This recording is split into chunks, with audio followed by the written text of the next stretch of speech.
What's up, guys? Welcome back to the channel. Welcome back to the Bianconeri zone for a special show because I've been looking forward to doing this show, talking to a guy who I think a lot of you will know from Twitter. It's Kanan. I will link his Twitter profile in the description, so definitely go follow him because he puts a lot of knowledgeable stuff out there. Maybe stuff me and others, just don't really think about or don't pay attention at what during watching a game. It's just a lot of emotions, but I'm actually thrilled to have you on, especially at this moment in time, to talk about probably the biggest change the club will undergo in I don't know how many years, for so many different reasons. But first of all, thanks for coming on. Thanks for taking the time to do this. And yeah, introduce yourself to the public. Hi. Yeah, man, Leandro, definitely honored and very proud to be on here with you. I've always been a big admirer of you. I've made this known to you privately. Yeah. Now I can do it publicly as well. You and the work that you've done at Bianconeri Zone, it's incredible for us as fans, as Juventus fans. So it's fantastic to be here on this platform, and I'm honored to be here. And I think I can introduce myself by nothing more than just a fellow Juventini, like all of us. It's stressful. You wouldn't. Perhaps with a little bit more professional insight, since I kind of work in. Yeah. Mm. That's why I brought you on because the the change for this club is massive. For so many reasons. Not just the Motta one, obviously, but also like club wise, management wise, it's completely new. It's it's different because we were actually led by a president in Agnelli for so many years, and now it's not the case because Ferrero and Scanovino they're completely on the background. It's Giuntoli, and we haven't seen that at this club for like ages. So it's from top to bottom a massive change, which I think we needed personally, because it became stale. It became like downhill, obviously, but also the wrong people were trying to get control of the club, or like people. And there's nothing that's not like how do you want to say, like a dig at Allegri, but I felt like he was trying to get control of the club, which I don't like in a coach. I like it a different type of way. Like I know Ferguson, like Manu fans like that style, kind of control. I'm not that person because nobody's bigger than the club. At one point it will end, and if it ends, you Yeah. kind of take the entire club with you if you're in total control. So that's that. But what do you make of the change, just in general, besides like not really going into details of Mota, but just the big change in general? Like, what do you make of the decision to hire Giuntoli and Giuntoli making this big decision on his own? Mm. Well, I think if you follow sort of the trail of the tweets that I've made discussing Giuntoli last summer, prior to his hiring and announcement last summer, I was kind of skeptical about him Yeah. coming because I think the thing that I've always sort of highlighted as Juve's real issue as a club is strategy, more so than signings, getting a scout or a head scout, and that's how Giuntoli has always appeared to me to be a guy who's more of a head scout, a guy that is attuned to squad construction, building a roster, building a team, you know, uh, birthing these unknown talents. But it's always felt to me that Juve needed something more, somebody who's more of an overall strategist that gives the club a philosophy, an idea that is streamlined top to bottom. And I never really thought of Giuntoli as that guy. I still have my doubts about Giuntoli being that guy, but something like ousting Allegri and the rumors that we heard about the decision to part ways with Allegri before even looking at the results of the season, like even if he'd won the Scudetto, he would have still been ousted. I think those are inclinations of strategy and long-term planning. And the hiring of Motta is a great inclination as well. The jury's still out for me on Giuntoli, but those are two good steps forward. Um, but it remains to be seen, because I think there's more than just hiring a coach or firing a coach to ascertaining if we're moving in the right direction as a club. There's way more than just that. There's so many different variables, but I'll choose to be optimistic and say that it's a good start. What about yourself? How do you see this move this Yeah, summer? like the jury, like you're right. The jury's still out. Like I've always said one thing. I'll give him. No, not I'll give him. I'll make my mind up, or like I will have a strong opinion after next summer. That's what I always said, and the reason is that I think this season it's obviously the big change in coaching, and a lot of clear out, and I'm realistic to understand that he will probably not clear out everything he wants to clear out, and even if he does, it's kind of impossible to replace all these type of players. Financially, it's purely financially, but also like time. Like I made it, or like a list. Yeah. I was live with Julian, who was also being part of this channel, and he asked like, how many players do you think like could be leaving? And he said 10, and I was like, nah, 10 is too much. And then I thought about it. I'm like, that's actually very realistic and not realistic at the same time. Alexandro is gone. You're kind of hoping the Chilio is gone. One of the goalkeepers will be gone. Yeah. McKennie could be leaving. Rabiot is still a bit up the air. We'll talk about that later on. Like, you can get to 10 really quickly. It's realistic that these players need to leave, but it's also kind of unrealistic that Giuntoli will have time and money to replace them all. So that this summer was a new idea. Improve as much as you can, clear out, and next summer it was about adjusting, seeing that okay, we need one or two actually key players to really, really push on.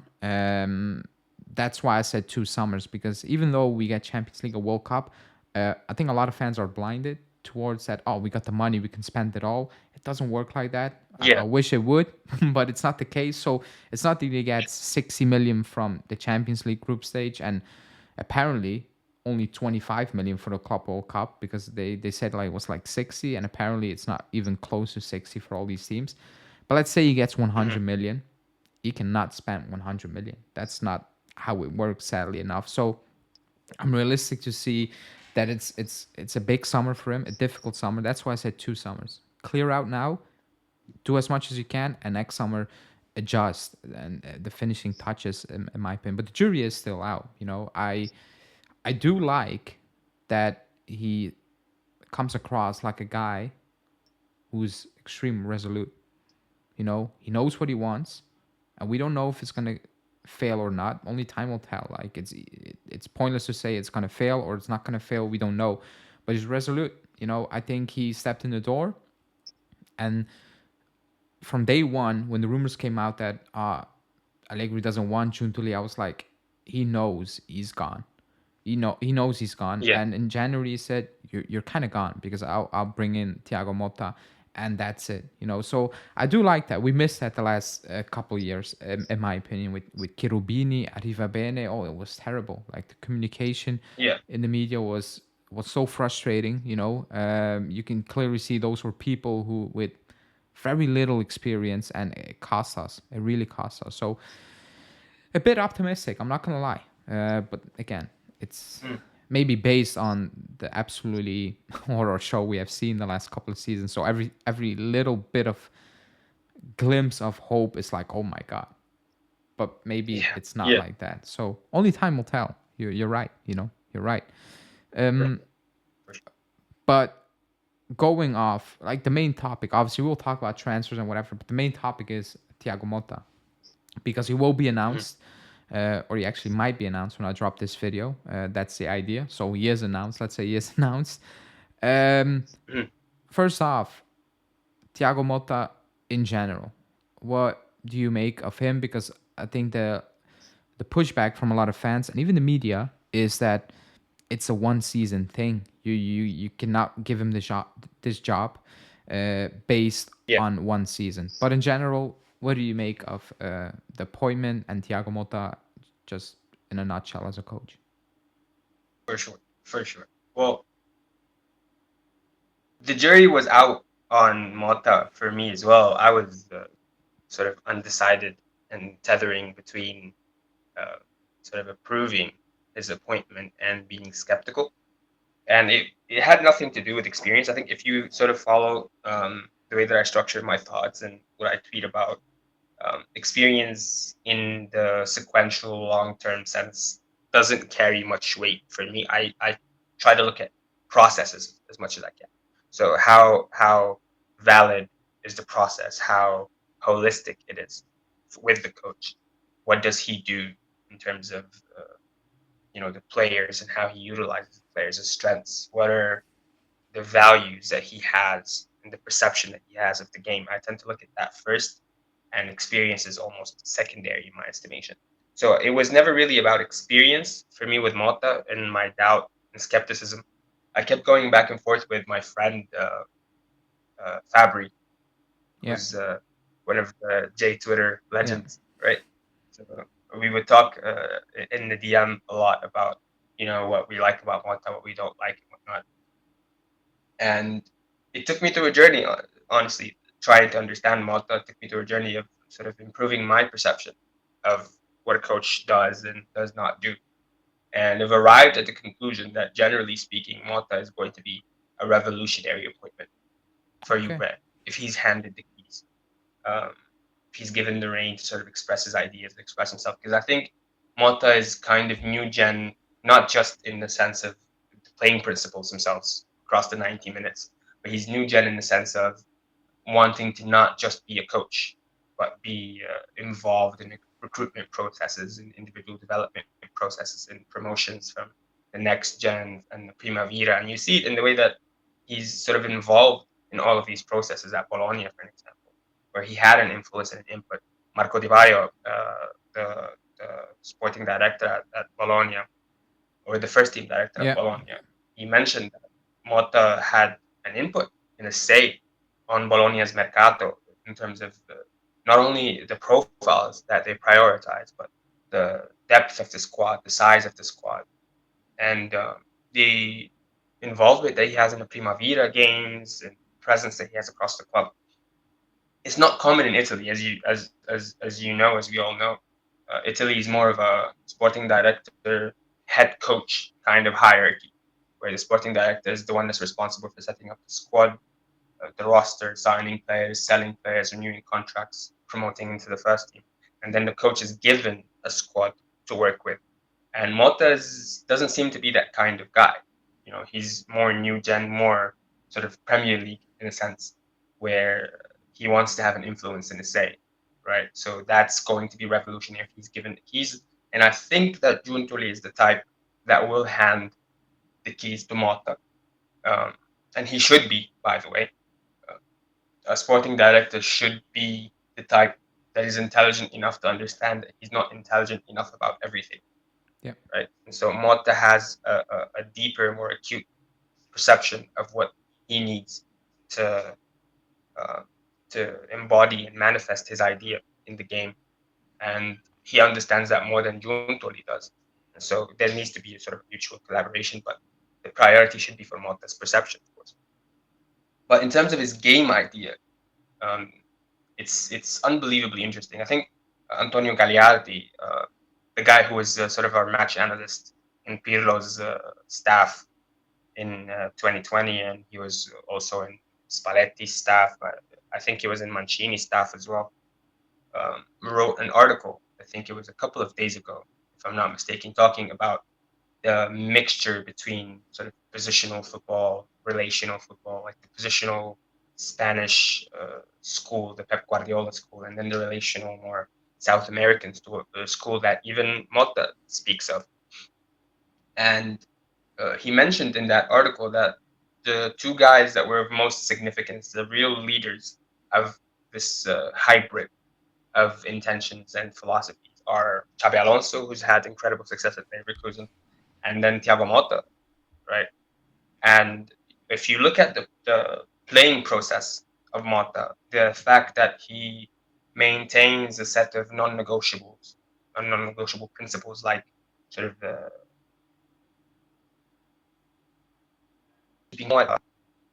it's almost like a gimmick when it comes to the fans' perception of that thing. It's that, oh, this is a progressive young coach that likes to keep the ball, but it has actual value. It's like, if you keep the ball, the opponent can't score. That's one incredible value.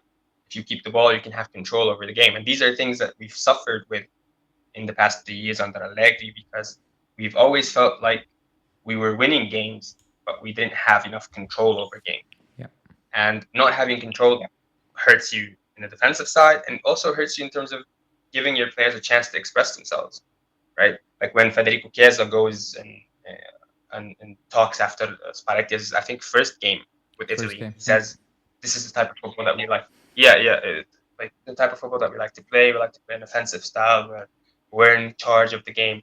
This allows us to express our fullest potential. And then Locatelli, like a couple of days after Allegri leaves, talks about the fact that we need to keep possession of the ball more as a central theme that allows us to express ourselves. So the fact that Motta has these non-negotiable, keeping the ball, wanting to get it back as soon as possible, wanting to be the protagonist, which is something that I feel like we haven't seen at Juve in a long, long, long time. Like a Juve that has the personality and the intention to be the protagonist in the game, even in the moments where we were successful. In 2017, in 2015, the Conte years, I personally didn't feel like Juve were the ones that were really taking the game to the opponent. It was more so that it was either us waiting and sort of biting, capitalizing on certain moments, or going toe to toe, but not really wanting to take charge. And so it's going to be incredibly refreshing to see Motta come in with his intention to be the protagonist, and to see that at Juve is, just it's like cleansing your eyes after years of that. And the final two things that I'd like to address regarding Motta and his ideas are, first of all, the mixture between the positional and the relational element. So if we could explain it a little bit more, what is the positional element, right? Positional is basically the ball goes to predetermined zones and positions on the pitch. And these zones and positions are occupied by players that don't really have the liberty to move out of these zones or to leave these zones unoccupied. So that's the kind of quote unquote robotic football that Guardiola plays, the football where the ball travels to the man, but the man doesn't come to the ball. That's the positional sort of football. And then the relational football is a football where positions are determined by players' natural relationships and movements with each other. There aren't any predetermined positions, but their relationships and movements and interpretations of space are the things that determine where the team ends up. And so what has happened, over the past year and a half, is that teams figured out ways to play against that positional style because it's so static, so rigid, right? Because you can't not occupy zones, you can't not occupy positions. You have to play a certain way. So teams have figured that out. And then there are the coaches, the new gen coaches like Xabi Alonso, like Thiago Motta, the ones that have sort of swam against the current, trying to find, counter movements and solutions against that type of defending, where there's more interpretation, freedom of movement that we've seen from Bologna, where Calafiori moves up and Bukume moves up and Zegze comes down to get the ball. And there's that type of freedom. So it's incredibly interesting tactically, and it's brilliant. I could go into more detail, but I think this is what we're doing right now is sports journalism. It's not talking about football with that depth, but it's good to have a general idea. So, and the last thing is that I think this is one of the most important things, is that Motta prioritizes putting players in roles that maximize their abilities and hide their deficiencies, which is something that we've lacked for 3 years. We saw the Locatelli arguments where, like a current of Juventini say that, he's just not good enough. And then there's another current that I'm a part of that say that he's been, underutilized or misutilized. And Chiesa as well, Vlahovic have all been part of that sort of debate. So Motta is not one of those guys that wants to bend players to his will. So he wants to give players a chance to express themselves and play to the best of their ability. And that's going to be refreshing to see. So I think man, we're very fortunate to have gotten Motta and to have gotten Motta so early, with almost no competition. It's exciting to see for sure. That was a fantastic insight, actually. I have a quick question for you as well, because what would you say to people? Because I think there's a misconception about Thiago Motta, because for some reason, the last couple of days, weeks maybe, but especially days, the perception is out there that he plays Spain tiki taka type of football. Like, it's a weird perception out there. People are scared that it's more attacking, but like defensively, third in the league. But if you stack up the numbers in Europe, it's good. It's not a team like if you watch Bologna, it's good, but it's not. How do I need this? Like, it's not. It's wide open at the back. It's all attack. It's not like that. It's very calculated, in my opinion, because I like Italiano. A lot of people know that I like Italiano because I think he has also that more calculated basis, and he does that with a team I think has so lack of quality, up front. They lack a lot of quality, and he still managed to, do certain things. But what do you say to people who say that it's not balanced? Because I think Thiago Motta's style is very balanced, because people are scared that we're gonna lose the identity of the club, which it's apparently is being solid and whatever. I think that's more something that's linked with Allegri, but however, if you look at Motta, it is solid. I've not watched a Bologna game, and there are some outliners here and there, but that's with all teams. I don't. If I watch Bologna, I'm not Yeah. like, oh my god, they're getting smoke here. They're getting carved open. I don't have that feeling, and it's impressive because he's doing that with Lukumi, who's having a fantastic season. But I've watched him over here live when he played here over here in Genk in Belgium, In Belgium, yeah. and he made that Yeah. step in the first season, and I was like, nah, you're not gonna make it. The even year two, I'm like, there's actually no improvement. I've seen you here, the kind of like, and he's a great defender, by the way, even here. But he had some issues where I'm like, okay, you need to improve that. He didn't do that, but now Mhm. I would be kind of surprised if he doesn't get an offer from like a Premier League club. I would be absolutely surprised. If a Premier League club or even an Yeah. Italian club doesn't knock on the door like a Napoli or so. Then again, Conte, who knows? But what do you say to the people who think that Motta plays an expansive type of football that puts us in a very awkward position on the field? Yeah, for sure, for sure. Well, I think the thing that's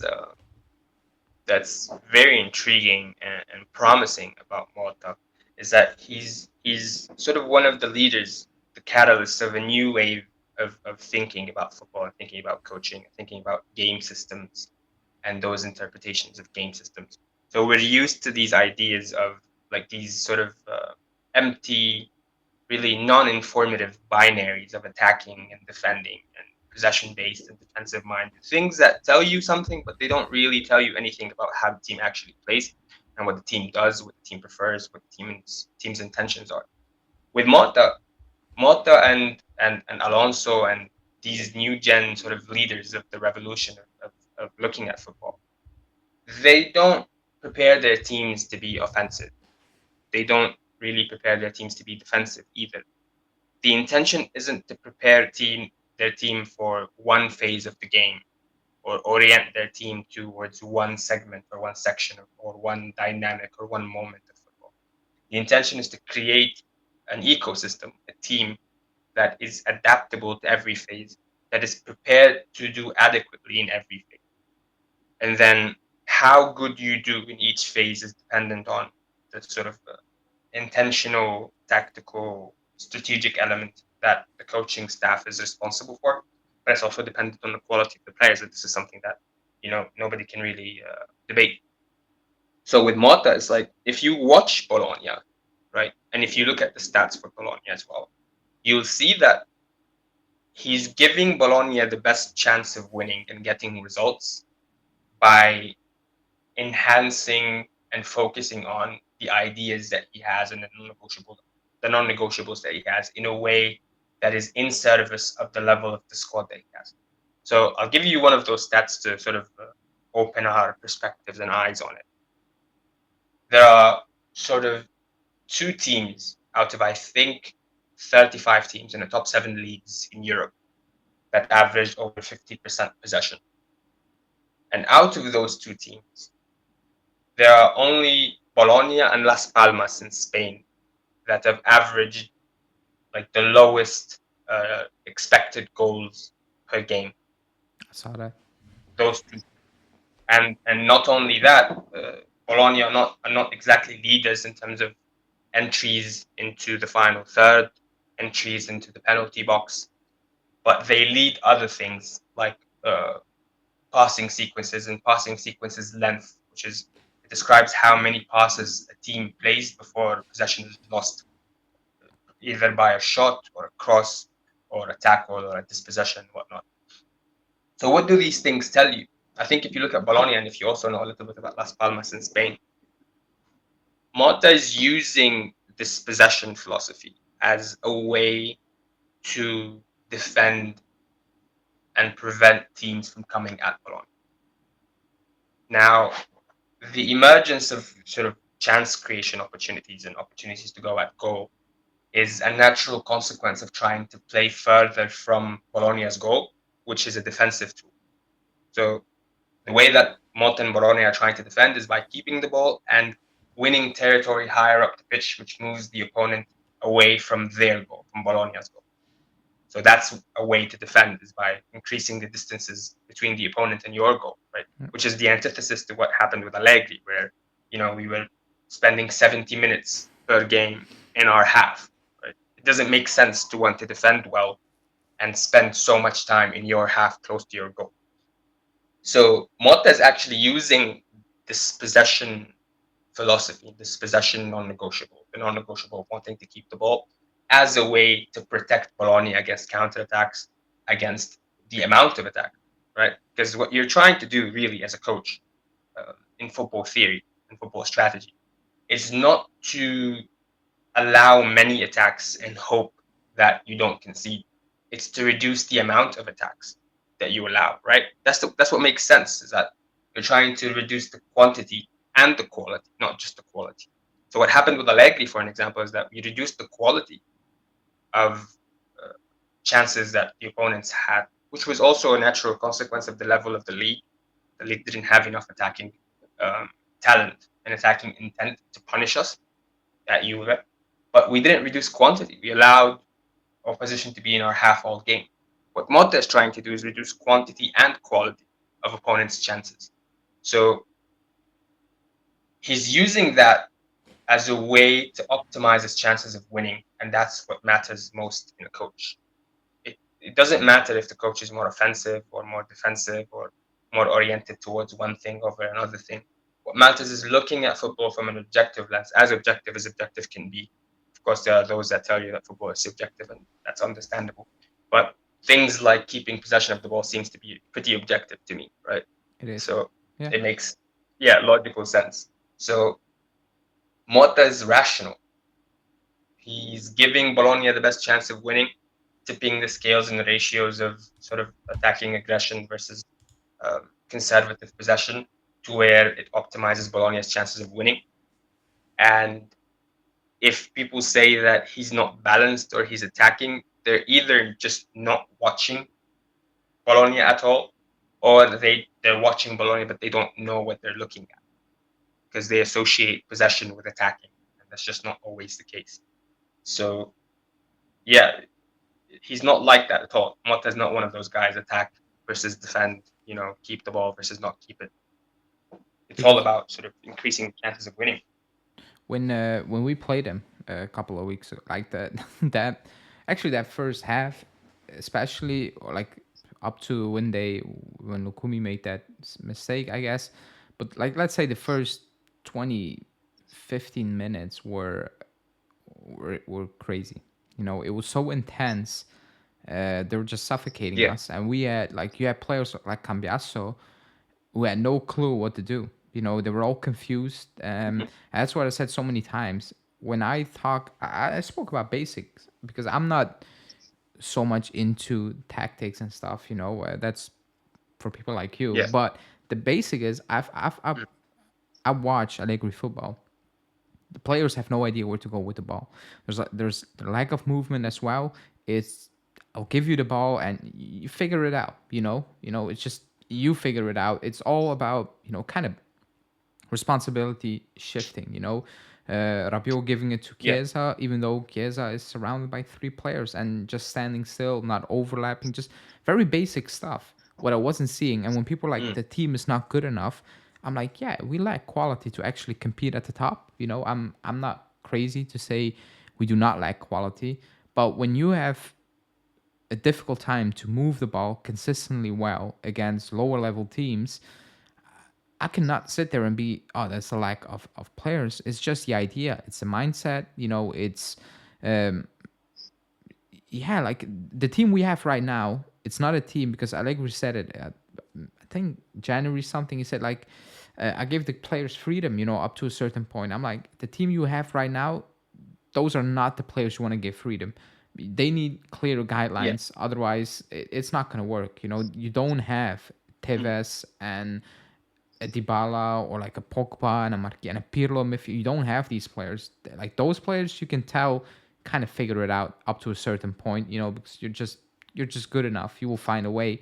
These players are not good enough. They need guidelines. They need clear guidelines, and we lack the basic stuff, But the first half of Bologna, it was like it was so clear that it was a team that knew what they were doing, pressing. It was one press, everybody pressed, and even when we hoofed it down the middle, it was all collected by them. Like they knew what they had to do. The overlapping. We have players who not a single Juve fan would take in this team, absolutely dominate us, and I would still not take those players in the Juve team. But it was just a system. I'll bring up, for example, Klopp, the season when he had so many injuries. He played the same style. Like at one point towards the end, it kind of worked. But when Salah's missing or if Van Dijk is missing, he just plugs in, and you don't really see the difference in terms of what they're trying to do intensity wise. The idea, the output is, if you go from a Salah to whoever, the output is going to be less. It's just normal. But the idea and the mindset is the same. Teams who face that Liverpool team are not going to be like, oh, they're going to do something else. They're just going to do the same thing, maybe with less quality, but it's going to be the same thing. That was something that's missing for us for last. We don't have an identity, because I've said so many times, Motta comes in, he will look at this and he knows I need to start from scratch, because I don't think defensively we're good, because that's very subjective, because the way we defend, I cannot assume that our defenders are actually good enough. I don't think they're good enough, by the way, but like you can assume that because we conceded the second last, like only Inter, then it's us, I think. We sit deep, like very, very deep. The midfield cannot control tempo. We are not good on the counterattack. We can't keep possession. Like but we need to start from basic. And some players will be in for kind of a shock, players who have been here for 3 years. Some will be very excited and some will just not make it, even though Motta might believe you have a shot. I think at one point he's like, okay, you don't have a shot. I thought you had, but you're not done. That's why I said Giuntoli 2 seasons, because there will be made some sort of mistakes this summer that you need to rectify next summer, basically. But player-wise, let's talk about the players we have right now in the squad currently, before we actually go to players we need to bring in, he needs to bring in, players we've been linked to, players you like to see at the club. But what we have right now, I will pick up a few names, the obvious names, and we go quickly through them. Do you think they can play with Motta? First off, it's Chesney. First off, kind of like for me, it came out of nowhere because the planning is okay for Di Gregorio long term, but the idea that you're being able to move Chesney kind of took me by surprise, because I'm very confused. That's why I said off stream, I'm a bit confused where this is going, but we're getting Di Gregorio, and according to Romeo, Greci, and all those guys, Motta told Giuntoli, I need him, and he's gonna be the starter. So you kind of need to move Yeah, Chesney out. What do you make of the Chesney decision, basically? yeah. Well, man, if you remember, when we kind of had our own Twitter space, Yeah, and we were talking about the rebuild, and we were talking about the goalkeepers. If you remember what I'd said at that time, that was, I think, like 2.5 months ago. yeah, Um, yeah, and we talked about the goalkeepers, and a lot of us said that it's going to be difficult to move both Tech and Perin. And I was one of those guys. I was talking about the fact that we need to move all three, like all yeah, three need to go, and it's what makes sense. If you examine the situation of Tech and Perin, it doesn't make sense for them to stay. There's no room for it to make sense for a variety of reasons. First of all, the contractual situation. I think both are expiring in 2025. And when we talked about, if you remember, we talked about sort of selling at peak value, right? yeah, yeah, Not letting the value of the asset that you have depreciate. So if you extend for Tech for next year or a year after that, his value is not going to get any higher than it is right now. no, And Perin, it's the same thing. Their values are not going to get any higher than they are right now. Now, this would be okay if you thought that those two fit and aligned with your ideas of how you wanted to play football, where the need to sell them wouldn't be so sort of pressing, right? There's no need if you're going to include them in your ideas and their pillars to the way that you want to play. But both of them are not. They're not players that fit Motta's ideas.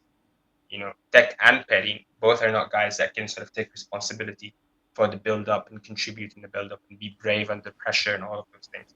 In fact, they're kind of the antithesis of that because they've sort of soaked in the years of Allegri and the years of Allegri now and then the previous era and the one that came before that, and that Italian mentality of not taking any risk at all. That somewhat Juventus mentality of late of the past 10. So they're not psychologically, technically, or contractually sensible to stay. So it makes perfect sense for them to go. Di Gregorio, I think, is probably the most sensible signing that we would have made at goalkeeper this summer. I was pushing for the Spanish keeper from Las Palmas, Alvaro Valles. I thought he was, in my estimation, the number one option. But I totally understand why they'd go for Di Gregorio because of the fact that it's not a massive drop off in terms of quality between Valles and Di Gregorio. And the second thing is that the relationship with Monza allows us to optimize our resources to spend in other places in the summer, right? Where instead of having to spend 18, 20 million immediately to go get a Valles or go get a goalkeeper from somewhere else, we can negotiate with Monza and have favorable terms where, okay, here's 3 million now, and we'll give you the rest on a loan with obligation next year or the year after that. So there's not a massive drop off in quality, so you're not compromising quality. You're getting a player that fits Motta's ideas of how he wants to play. You're getting a player that fits the club's projection and timeline because he's not too young to where he's not reliable, and he's not too old where there isn't sort of a future peak to come or resale value. It just makes perfect sense to go get Di Gregorio, and it made perfect sense for me 2.5, 3, 4, 5 months ago to sell Tech and Perin, and it still makes sense now. So it's perfect in my estimation. okay, yeah, I get the idea, but I'm still, like I said, I'm still confused about how you're gonna sell Chesney. But if you kind of sign Di Gregorio, I'm assuming you can move on Chesney. Otherwise, it's very confusing all this. But the next one I will pick out, or actually two, really quickly. Is a partnership at the back. We play with the three basically, but you have, if you want to include Gatti, whatever. But we're gonna move from a back three, so Gatti is kind of out of the picture, I'm assuming. But Danilo and Bremer, Danilo for the people who watch this channel, because I don't rate Danilo. I'm sorry. I can't. No Yeah. matter how he speaks, and he's a good guy, I cannot rate him. And then you have Bremer, where the Yeah. big question mark is, back three, back four. How is that gonna be possible, and the fact that he has a clause the following summer, but apparently there's a gentleman's agreement. If the same offer comes in, we can move you on. How do you see that? Can they play under Motta? Should we make the decision? Who should we kind of bring in? Because again, it's big if you make a complete overall. Yeah, yeah. Well, yeah, for sure. I think if we can just backpedal to the tech thing. So, just one quick note before we go back to the defenders. But from what I've heard, like from my own sources, from people inside the Juve environment, friends that I have there and whatnot, and even journalists that I speak to, the idea matches the idea that I had prior to hearing about those news, where Arsenal are selling their keeper, their backup keeper, Aaron Ramsdale, and so there were these conversations about Tech going to Arsenal as a backup, and the idea was that for Tech he had no intention of leaving Juve unless it was for Arsenal. Like those were the two clubs that he wanted to play for to play out the remainder of his career, and that there were conversations between Tech and Arsenal, Tech's camp, his entourage, and Arsenal about a potential deal, a potential transfer. Arsenal were put off about his wages and his wage demands, but I think if Giuntoli makes it clear that Tech needs to go, he makes it clear to his camp and to Tech himself, I think Tech could go back to the negotiating table with Arsenal and figure out something. But in terms of the defense, in my eyes, I think the only two that I personally would keep, or three, let's 3 to 4, let's say 3 to 4. There's one that's a little bit of a, should he not? But let's say 3 to 4. 3 to 4 guys that should stay out of the entirety of the defense, including the wing backs as well. So for me, it's Dean Huijsen, Andrea Cambiaso, Daniele Rugani, who's a guy that I'm not sure if you know, but I haven't always been the biggest fan of. No, I know. Rugani. Same. Yeah, yeah. And then the final one that's should he not, that I'm still on the fence about, is Danilo, actually. So with Bremer, I think the 70 million is too much to turn down, especially considering the fact that his quality is replicable in the market. So this is what you look at. You look at the player that you have. Can you sell the player, make enough value financially back from his sale, and be able to replicate his value or close to his value with the market sort of opportunities that you have? I think with Bremer, yes, absolutely. Because I don't think that Bremer, as good as he is, he's a good centre back. He's a very good centre back. But as good as he is, I don't think that he's, unique. I don't think that he's somebody that we can't go get a replacement for. And his values and his qualities are qualities that I think we can go and get in the market for free, right? So for me, it's like, if we can guarantee, and this guy was a part of my sort of rebuild process. If we can guarantee his fitness, I think Rafael Varane replicates the things that Bremer does for us for free, right? So yes, of course, Bremer has more transfer value. He's more rated by fans and whatnot, and that creates a bit of a clash when you mention something like that, where Varane doesn't have the best reputation. But if you look at Bremer's skill set and the value that Bremer gives to the team, what does he actually offer? Let's try and be precise and clear about that. What does he do? So he's a great 1v1 central defender. He's not great 1v1 out wide. So he's great in man marking systems, and we're likely to be in a hybrid of man marking and zonal. So that's going to require a bit more cognition, a bit more thinking from the players in the defensive phase, which Bremer isn't great at. Bremer has always struggled with playing in zonal systems that require more thinking. He's been at his best in more man-to-man systems. That's what he had at Joric in Torino that made him the best defender in Serie. He's not great defending out wide. He has trouble defending in a back four. Because a back four means having to cover space zonally, not man-to-man. He doesn't really offer much with the ball. So it's like, for as important as he is for this, and as he has been for this Juve side this past season especially, that importance doesn't necessarily translate to uniqueness or quality. Just because a guy is important doesn't mean that the guy is great, or that he's extraordinary. So If we sell him, remember we signed him in 2022 for 50 million. So if my calculations are correct, if we sell him for 70 million this summer, we will have 40 million plus Valencia. That's a lot of money, especially in our situation right now. So for me, he would, if I was the sporting director, I would sell him at the first opportunity. 70 million on the table, he's gone. I would drive him to the airport myself, right? That's Bremer. Gatti, I think it's a non-negotiable sale. I still find it astonishing. Yeah, it's astonishing to me that we would offer 25 million of the Queen's finest and we rejected. Yeah. I just don't understand how that happened. 20, especially considering how much we signed him for and how much plus Valencia it is. It's unreal that we kept it.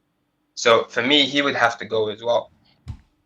And part of the reason why sort of Gatti and Bremer have to go in my search, part of the reason, it's not the entire reason, but part of the reason why is that I actually think that the most irreplaceable player in the back line for Juve is Bianconeri. He's the guy that's most irreplaceable in terms of profile. Now, I know that Juventini are gonna sort of get up at me about this. I can see it already, right? But think about it rationally.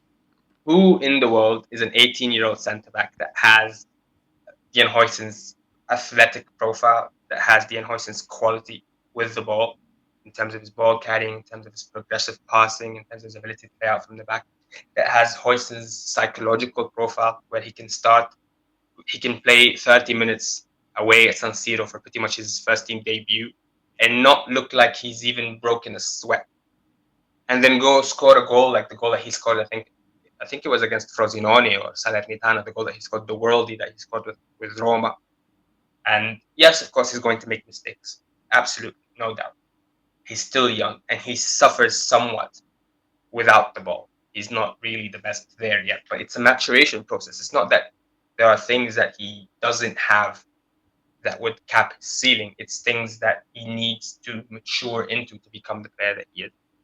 So for me, selling Huijsen would be a catastrophe.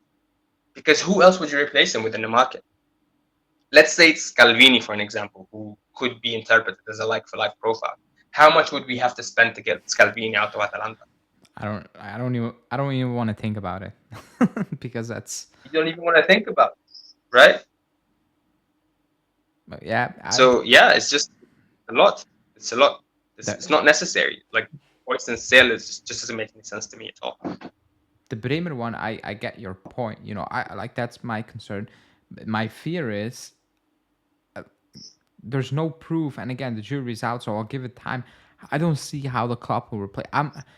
I'm fearing they will do something very strange. That's my biggest fear. That they will bring in a Calafiori, they will move out Bremer, and I will be sitting there, and they bring in a defender where you're like, no, not really.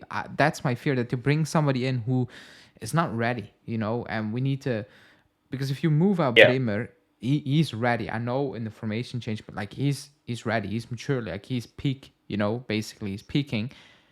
I don't want to go back to we need to, because that's a position where I'm like, if you have one of them learning, that's good, but you need to have one solid. And my issue with Danilo is I don't think he's that great. Like even the contract, if he plays 50% of the game next season, it's an extra year. I think when Giuntoli saw that when he came in, I think he had a heart attack when he saw that. Like that's those type of deals are horrible. Like you're kind of shooting yourself in the foot right there. If you want to, if you gave Danilo a contract, good, but that following season, it's not 50%. It's we decide. It's an option. We say yes. If you say okay, you can say. If no, then goodbye. I hope that's what Giuntoli will change. So that's my biggest fear at the back. The Bremer one. How will you? Because I have, like, even though the reports are saying he might stay now because Motta rates him, I still have a feeling he's the first one out of the door, or like the guy who's gonna finance the market basically. But we'll see. Only time will tell. We move on to the midfield, because that's like a big overhaul is needed. Locatelli is not going to leave. Fagioli is back. He's not going to leave. So those guys are kind of pushed to the side for now because they're going to be here. Other than that, it's completely up in the air. Alcaraz will probably go back. McKennie most Yeah. likely going to leave. Rabiot, rumors now that Motta absolutely rates Rabiot, which could be Yeah. fair. But then again, signing court miners, like I'm a bit confused what we're Yeah. trying to do right there. Then you have Miretti. I hope we do not sell Miretti. If he goes out on loan, I can live with that. But I don't want to. I don't want the club to lose control of Miretti. But that midfield Mhm. needs a massive over. Like my biggest thing is it lacks pure attacking quality. That one, and Yeah. actually players who are technically gifted, like skill. You know, like Locatelli, I think is a good player, like technique, but like real. How do you want to say like a real technician? I don't know. Maybe I'm dreaming, you know, but Pirlo, you know, even Vidal. I thought technically Vidal was very underrated. Obviously Pogba, but Marquinhos as well. Technically Definitely. very sound player. You know, you knew Yeah. like he will give Yeah. you 7 every single week. You know, no matter what, it's Yeah. 7. That's what we miss, but Yeah. especially attacking input. But McKennie, Rabiot, I know, forget about McKennie because I know what you said and I will spoil it. Peak value, you move him on. I agree. It makes no sense to give him a new contract. But the Rabiot one is very interesting because the reports are suggesting that Motta told Giuntoli basically try to keep him, but we were also being linked with coal miners. So, what do you make of Rabiot potentially getting rumored a 2-year deal? It is. Yeah. Yeah. For sure. For sure. Well, I think first I'd like to address the point about sort of technicality, the technical level and ceiling and floor of the Juventus midfield and Juventus players and football players as a whole. So I think the element that's it's understood subconsciously, but people don't bring it as football fans in general, Juventus fans as well. They don't bring it to conscious attention enough. Is that technique is the manifestation of decision making. So, and decision making is relative not just to the individual, but to the team's intention. So, the team intentions, the ideas of the team, the coach, and then the team filters through to the individual who has a role to play in exercising team's intention. And the way that this player exercises the team intention is what we call technique: passing, receiving, shooting, crossing, dribbling. Those are technical actions. But technical actions are closely tied to decision making, right? And Yeah. decision making is tied to the team. So what we talked about in terms of, for an example, Locatelli having the highest average pass distance in Serie A is a manifestation of the problem that I'm talking about. Because another sort of logical observation that we've made about football as a whole, that geniuses have made and casuals have made about football, is that the shorter the passing distances, the better, the more accurate, the more easy to retain, right? So when you increase the distances of passing for players, independent of how technical they are, you make it more difficult for the players to execute actions and you make it more difficult for the team to retain the ball as a collective. And then the second part of that is the way that players execute technique is relative to what's expected of them on the pitch and what's expected of their teammates in reaction and relation to them on the pitch. So when Locatelli receives the ball and passes the ball backwards, it's not because he doesn't see he doesn't see that a forward pass is available, right? It's because there is no forward pass, and we've seen that plenty of times. Is that Juve players are sort of hidden between the opposition's lines, in the opposition's sort of blind side, but not really offering any movements, any dynamic and sort of changes and rotations to create passing lanes for Locatelli. And you could see the difference in Locatelli's efficiency when there is a system and a style that enhances his qualities versus a system and a style that doesn't. When Luca is the guy that played the most passes into the opposition's half and the most passes into the final third in Serie A at Sassuolo for the entire season. And we had midfielders in Serie A that would have called back then as well. And Luca is leading that stat and is one of top 5 in Europe in that stat. That tells you that when there's an intention for him to execute that and the team's dynamic gives him the chance to execute and use this technique to execute, he does it at an incredible level. So I think that players like Locatelli, players like Nicolo Fagioli, Even players like Adrian Rabiot, by the way, are guys that have been hindered by the tactical and technical climate at Juve, and that will look incredibly sort of more effective in a different structure.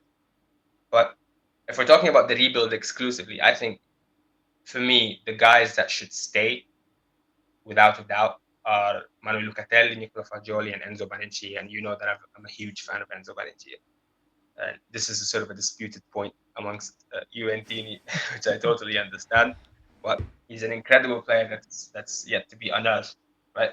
So for me, those are the three guys that should stay.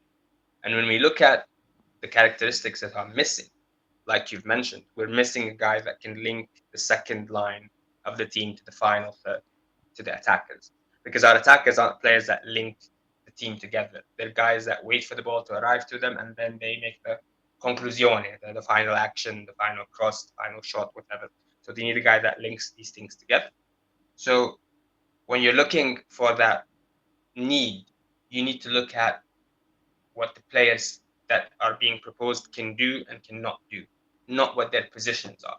This is my argument for why Zirkzee is the most important acquisition for Juve in the summer, and that getting Koop Miners at the expense of Zirkzee would be a catastrophic mistake, because there's nobody in Serie A that links teams' second phase in midfield to the final third and makes attackers better like Zirkzee, right? And this is what we need at Juve. We need a guy that relieves pressure off of Dusan so that he doesn't have to drop deep and collect the ball. We need a guy that can relieve pressure off of Yildiz so that he doesn't have 2-3 markers on it. We need a guy that can play balls into space for Chiesa to run into, because he's better when he's running into space rather than playing in congested spaces. And nobody does that better than Zirkzee. So in my estimation, it's like, yes, Koop Miners can do that. Yes, he has the quality to do that, but he's not as good as Zirkzee. And you need to go get the best possible quality available. That's one of my squad construction principles: quality over quantity. I would rather go get Zirkzee than getting the Koop Miners and the Samardzic, for an example. Go get the best guys. But the question of Rabiot, for me, I think is directly related to the Zirkzee and Koop Miners question. It's directly related to that, especially to Zirkzee. Because what makes sense is that if you want to sort of ensure continuity of quality in the midfield, it's because you want to ensure that quality, but you want to leave room in the budget for investments elsewhere. And the only possible place where there's a big enough investment that warrants being a little bit more conservative in the midfield is in attack. Because when we go get Calafiori, it's going to be 25 million. It's not going to take a big chunk of the budget where you say, okay, let's try and be more conservative with our midfield purchases. But in attack, we need a player like Zirkzee. Zirkzee is going to be expensive. It makes sense for Motta to push for Rabiot to stay so that there's enough room to go get Zirkzee. And I think today, I think it was Eduardo Meca, if I'm not mistaken, he'd written something about that specifically, talking about the fact that Motta pushed for Rabiot to ensure that there's enough capital to go get Zirkzee, who is Motta's number one target. And that's also great for me because Motta's number one target is also my number one target for Juve, and it's Zirkzee. It's awesome for me. But yeah, I think, look, a midfield crop of Manuel Lucatelli, Enzo Barrenci, Nicola Fagioli, and Joshua Zirkzee, who I would count in that instance as a sort of a second line halfway attacker in some sense. It's not really a number 9, but nevertheless, these names of positions of 9 and 10 and 8 and Mezzala and Regista, they're inconsequential. They don't mean anything. But yeah, Luca, Enzo, Rabiot, if he stays, he's not my number one choice for the midfield. My number one choice is Rodrigo Di Paul. But if that's not feasible, is that yours as well? No, but with the Paul is actually he's having a good season. I'm not gonna lie. He's having a better season than I could have imagined, going off his previous season where I was like, ooh, a big drop off. But he's having a very good season, very underrated.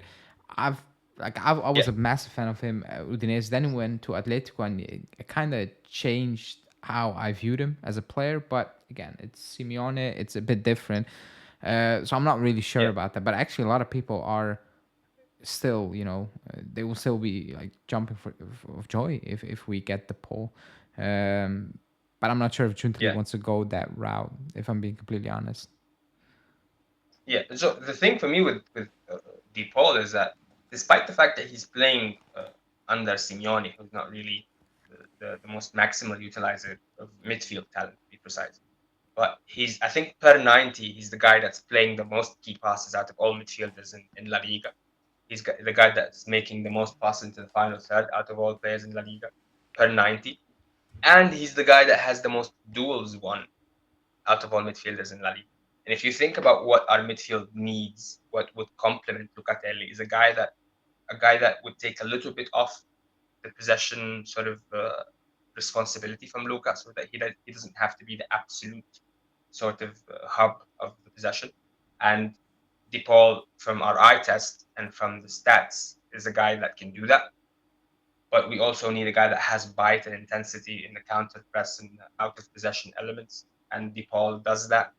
He did that at Udinese. He did that with the national team. He's doing that with Atletico.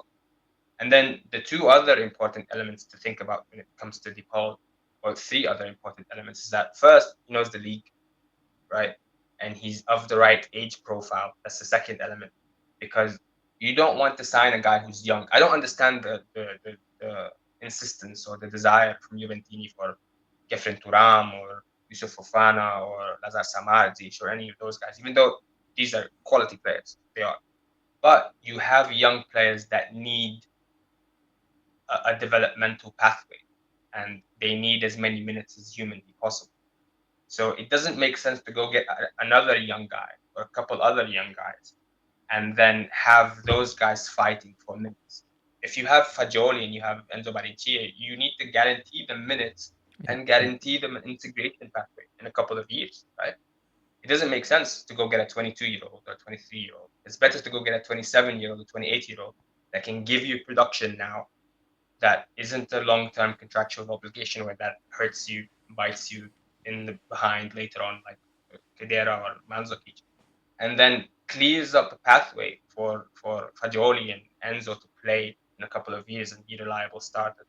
This is what Merda, Inter did those all those years, right? They go get the older guys, the yeah. Kolarovs, Diego Godins, they play for a season, they give you productivity for a season, and then Bastoni comes in ready to start and he plays.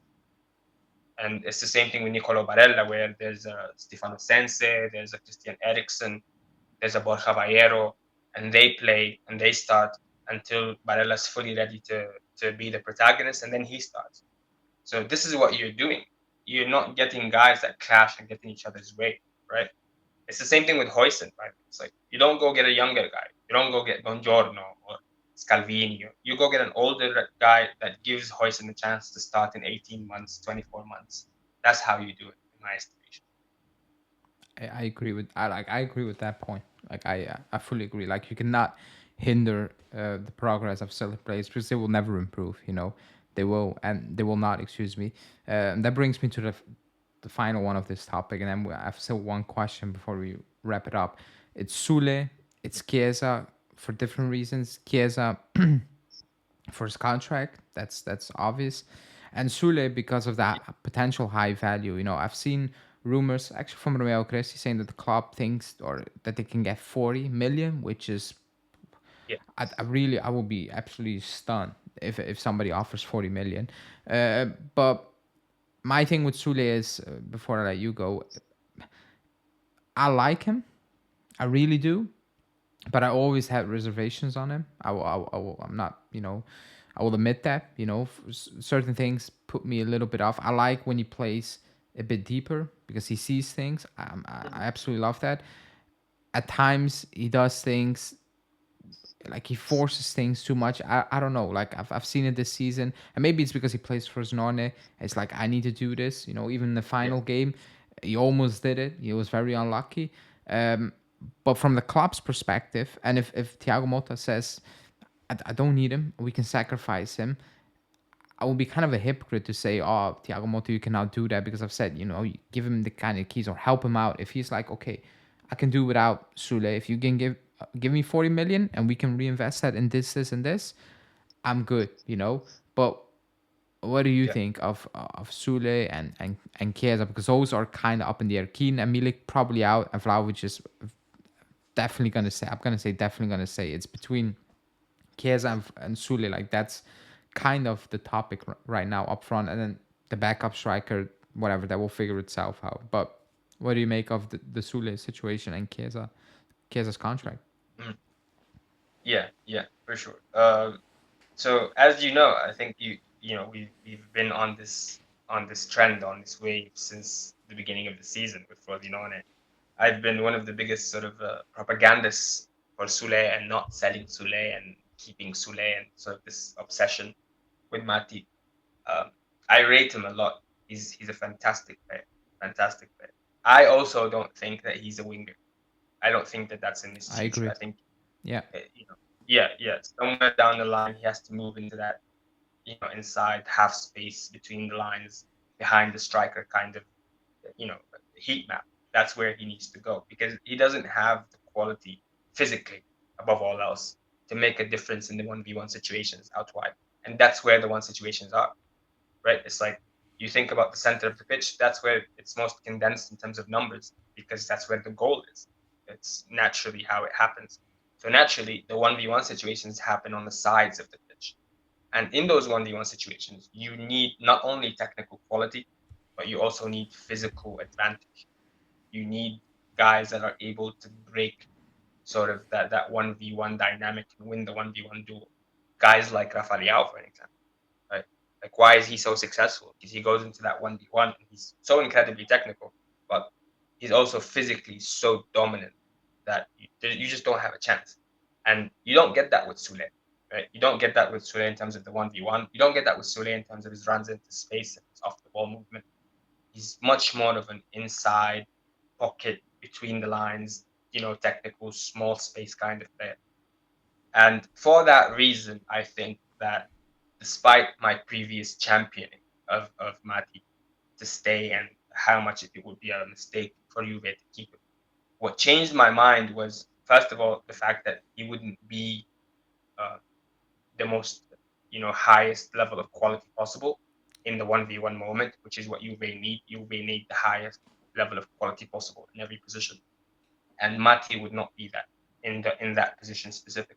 And the second thing is the emergence of Zirkzee, because Zirkzee would not only replicate the things that Mati would potentially do between the lines behind the striker, but he would do them at a better level than Mati. So it would make no sense to keep Mati and refuse 40, 50 million while also pursuing Zirkzee. So the question is really not Mati versus Chiesa in my estimation, in my mind.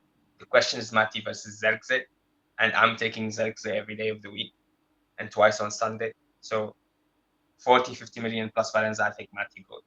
And I think the thing with Chiesa, it's like the same thing that you mentioned about Bremer at the back, for me is even more important in the final third. I need reliability in the final third. I need to have 1, 2 guys at least that I know can get me 15, 20 15 to 20 goal contributions in league season. Right. And Chiesa is one of those guys. It's like in arguably one of his worst professional seasons this season at Juve. He's in the 95th and higher percentile statistically in attacking actions, progressive, passes, progressive carries, entries into the final third, entries into the box, shots per 90. He's in the 95th plus percentile, as in like he's one of the top 5% wingers in Italy in all of those metrics, while being in one of the worst attacking sides in the league. So his quality is obvious, and he wins games for us consistently. And the third thing is that I think his potential hasn't yet been reached, and his maximal usage hasn't been delivered because he's playing on the left. I'm one of those guys that believes that Chiesa is far better on the right than he is on the left, I agree. and he hasn't. He hasn't played on the right almost ever this season. So, and when he did, like he did at Bologna, and he did, momentarily against Monza, he was unbelievable, right? Freight train. So Chiesa for me has to stay if the contractual situation gets worked out. And aside from that, I'm looking and sort of licking my lips at the Arman Lauriente situation at Sassuolo, right? Them being relegated and whatnot. I think if we can get Lauriente for 10 million, that would be one of the steals of the century for me. So a rotation of wing players that consists of Kian Yildiz, Federico Chiesa, and Arman Lauriente is outrageous in my estimation. So that's how I see it going. But what about you? How do you see the situation? Kind of the same. I think Chiesa will sign a 1 year deal, and then they will figure it out from there. And I think Sully will. So I've been saying Sully will be sold since, I don't know, November or October. I just made my Yeah, peace with it. No matter how good he's gonna play, he's out. I just made my peace with it. So I will not be. But like you said, if you bring in Zirkzee, fine. If you bring in Felipe Anderson, which is not gonna happen, I would have had a massive issue with it. I would. yeah, I would be like, okay, plus Valenza, Felipe Anderson, bridge gap, but that's not enough. That's quality wise, it's just not enough for me. That went yeah, out of the window. So it's going to be very interesting because I think Giuntoli kind of banked his hope on getting Felipe Anderson a free. That's gone. You need to rethink actually everything. And on Zirkzee, while we're recording this, Pedula said that besides the 40 million euros, the agents' fees are going to be close to between 50 and 20 million. So it's going to be 60 million a package. So that's mm, out. That's already out there. But let's see. We have been linked with him. We are looking at him, but for now, it's still Milan who's leading that race because for them, it's their main target. I don't think it's the main target for us right now. mm, But let's see. Things can change extremely quickly, as we know, in the market. yeah, Final question for you before we wrap it up, because we've been linked with the obvious names, so I don't want to talk about the obvious names like Calafiori, mm, Sirksi, Cope Miners, Di Gregorio.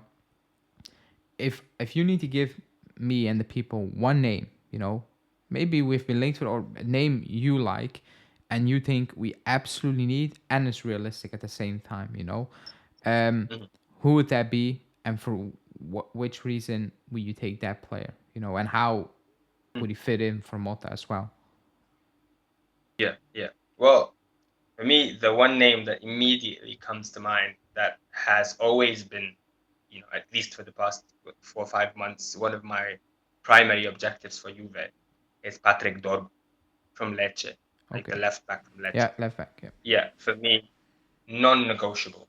We have to get him at any expense this summer because he's one of those guys that's somewhat of an exception for me to my rules, where I always think about, as we've talked about, resource optimization. So if you have players at a certain position and players that can give you sustainability, so that they can give you short-term performance and then long-term projection as well, you don't go get another guy in that position and spend money on that. It's just not how to use your resources appropriately. But I make exceptions for very rare specific cases, and those cases are dependent on some conditions. Those conditions being, the first condition is that if we go get a guy in a position where we already have a guy, and a guy that we're building with long term, that guy has to be top 3 to top 5 level potential in the world at his position. And Patrick Dorgu meets that condition. He's, in the next couple of years, he's going to be one of those 3 to 5, best 3 to 5 fullbacks, left backs to be particular, in the world, without a doubt. Patrick Dorgu is that good. So he meets that condition for me, even though we have Cambiaso there. In all likelihood, Cambiaso is going to be the left back, not the right back, in all likelihood. So we have Cambiaso there, but Dorgu is too good to pass up on. The second reason why Dorgu is too good to pass up on is because he's available. It's not like we would have to spend 35, 40, 45 million, go out of our way, disrupt the budget in our planning to go get a Dorgu. It's like, from what I've heard personally, from, again, the guys that I speak to in the Juventus environment and whatnot, we've already made a bid for Lecce to go get Dorgu, and it's 8 million in the transfer fee plus the card of Hans Nicolas Caviglia, right? So that is not only affordable, it's actually, it works in our favor because we're getting rid of Hans. With all due respect to Hans, he's a great guy and a good player as well, but he's a redundancy in the squad. So he's available. He's one of the top 3 to 5 highest potential players in his position in the world, in my estimation. and he's affordable. Right? 8 million doesn't hurt our prospects of going and getting a Xerxes. It doesn't hurt our prospects of going and getting a Calafiori or a Di Gregorio, who are the guys that are most important for us in our summer. So he meets all of the conditions that would make it an exception that I would allow in Juve's rebuilding process. So for me, if there was one guy, it would have to be Patrick Dortmund. I think he's a non-negotiable for us for sure. That's it. Like I saw the links as well. I saw we've been linked to them. Inter have been linked to them. Milan have been linked to them. I think he will leave Lecce in the summer. That usually does happen, with players playing at those type of clubs. So it could be. It could be. I don't really have a name. I don't. I'm like the Chilio is gone. is gone.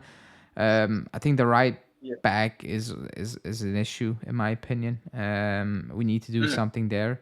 Like you bring in Calafiore, but with Calafiore and even Cambiasso, like you said, he will play our left back, which I kind of agree with. But I've seen him play, this season, and I'm not sure if Motta is gonna give him a real fixed position because, was it a week or two ago, Motta said, I don't like a player who plays kind of one position and cannot get out of his comfort zone, who's just fixed as one, because that means you're not a top player. Maybe that's a bit overstating it, but for certain players in certain areas of the pitch at this moment in time, I kind of see his point, that you need to be versatile, which I think Cambiasso is. He surprised me, big time.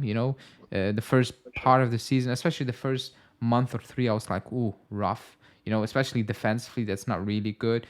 Bit confused, a bit all over the place. But man, he leapfrogged everybody like that. Like his growth became so stale, and like he impressed me. Some of the passes he's played, like the goal for Chiesa against Lazio in the Coppa, I was like, wow, and maybe we are prisoner of the moment, because we haven't seen that, from Juve, for players in that position, that we're like, oh my god, wow. But like unbelievable, like the growth.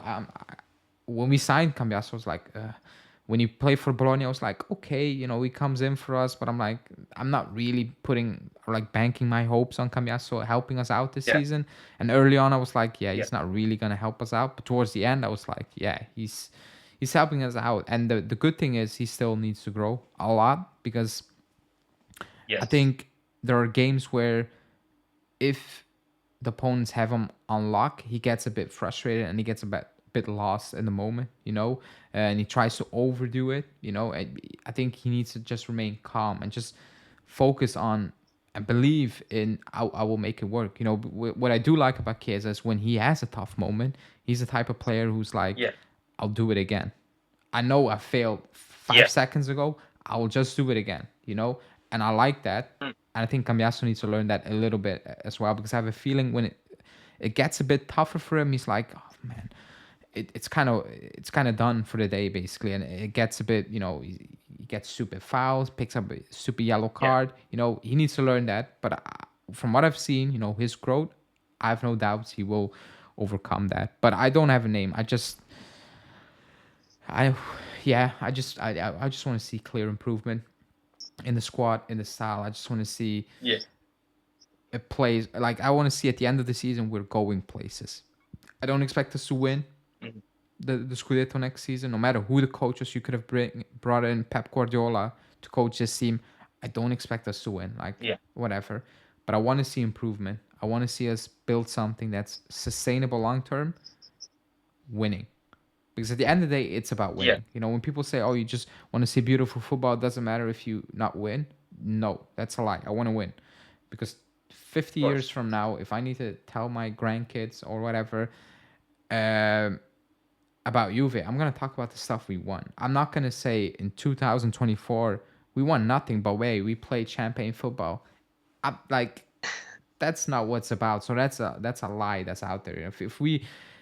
If we play champagne football where we finish fourth with 30 points off, I'm like, this is kind of pointless, That's not what we need. It needs to be sustainable still to actually win. So that's what I'm looking forward to, and I have moderated hopes, not high hopes. I don't want to go overboard, but I have hope that we're actually going in the right direction. But again, only time will tell. Only time will tell. For sure. For sure. Yeah, totally.